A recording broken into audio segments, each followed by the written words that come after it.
নেতৃবৃন্দ এবং আমার সাথে যারা এসেছেন বাংলাদেশ জাতীয়তাবাদী দলের এশিয়া নেতৃবৃন্দ এবং অঙ্গ এবং সামাজিক সমাজ নেতৃবৃন্দ এবং সনাতনী ভাই বোনরা সবাইকে জানাচ্ছি। এটা আমি কিন্তু খুব খুশি হয়েছি যে 200 বছর যাবত আপনারা এই অনুষ্ঠানটা করে আছেন। আসলে এই হরিনামপুরে অনেক ঐতিহ্য আছে, বিশেষ করে শারদীয় দুর্গাপূজার সময় আমরা দেখেছি যে 11টা-12টা মণ্ডপে পূজা হয় এবং এবার আমি প্রত্যেকটা মণ্ডপ ভিজিট করেছি। আমি দেখেছি যে অত্যন্ত সুশৃঙ্খলভাবে খুবই আনন্দঘনভাবে আপনারা এই পূজাগুলো করে থাকেন এবং এখানে সকল বর্ণের লোকজনই উপস্থিত থাকে এবং উৎসাহ দেয়।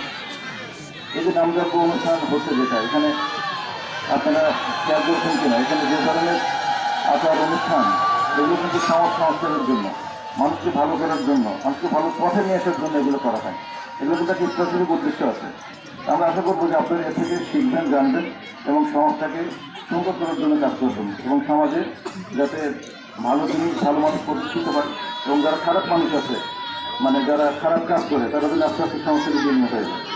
আপনাদের এখানে একজন যারা এই কমিটির লোক বলেছেন যে আপনাদের কিছু এখানে উন্নয়নমূলক কাজের বা কিছু ইয়ে দরকার, আমি ওনাকে বলতে চাই যে কালকে আপনার একটা দরখাস্ত নিয়ে জেলা পরিষদের যে সচিব ওনার কাছে যাবেন, যে আমার নাম বলে দিয়ে আসবেন। আমরা আশা করবো যে হয়তো সেখানে কিছু সহযোগিতা করা যাবে। আর এগুলো অনুষ্ঠানে আপনারা যদি আরও, আমরা হয়তো যেটা বললাম এইভাবে সহযোগিতা করতে পারবো। আর দল যদি ক্ষমতায় আসে, আমরা যদি দেশ পরিচালনার সুযোগ পাই আপনাদের সমর্থন নিয়ে, তাহলে তখন আমরা আরও চেষ্টা করবো আপনাদের পাশে থাকার। সবাইকে ধন্যবাদ। আমাদের জন্য দয়া করবেন। ভালো থাকবেন।